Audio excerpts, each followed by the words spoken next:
The story of Long Meg and her daughters. The whispering wind carried the scent of damp earth and heather as twilight settled over Little Salkeld. The ancient stones of Long Meg and her daughters stood in silent vigil, their weathered faces turned toward the skies, as if waiting for a forgotten command. Among the villagers, the legend persisted, an eerie tale of a coven of witches turned to stone by the 13th century wizard Michael Scot. No man or woman had ever counted the stones twice, and arrived at the same number. No one dared to break Long Meg herself, lest the stone run red with blood. Yet the curse endured, a puzzle unsolved, a spell unbroken. And on this night, a skeptic and a seeker would tempt fate in ways neither could foresee. The rain had stopped just before dusk, leaving the grass damp and glistening under the silver glow of a rising moon. Daniel Wright zipped up his jacket and slung his backpack over one shoulder, stepping carefully across the uneven ground. He wasn't one for ghost stories or ancient curses, but he was drawn to them all the same. That's why he had come here, to Long Meg and her daughters, the largest stone circle in Cumbria, to prove the old tale wrong. Beside him, Rachel Morris adjusted her camera, her breath visible in the cold evening air. "So we count them, twice, get the same number, break the legend, and you owe me a pint," she said, grinning. Daniel chuckled. "And if we don't?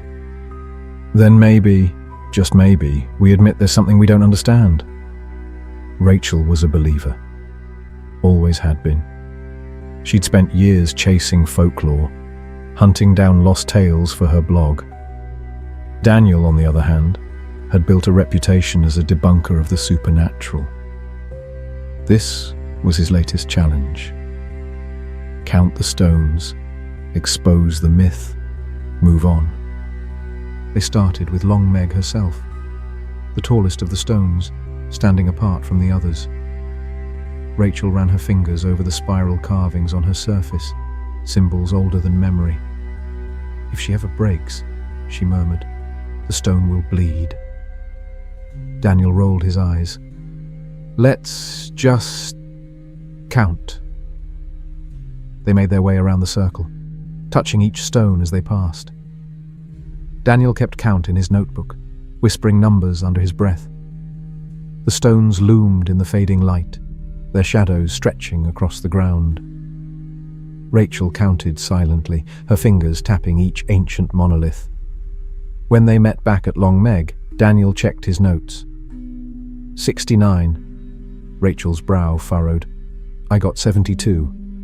Daniel scoffed. "You miscounted. Let's go again." They tried once more, separately, then together, then in reverse. The numbers changed each time. 68, 71, 69 again. Frustration crept into Daniel's voice. "This is ridiculous." Rachel exhaled, a mixture of excitement and unease flickering in her eyes. "You can't explain it, can you?" Daniel turned his back on the stones, shaking his head.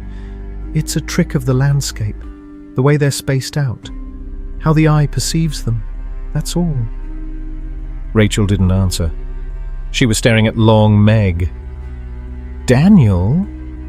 He followed her gaze. The air around the tallest stone seemed to shift, as if a heat haze had risen from the earth.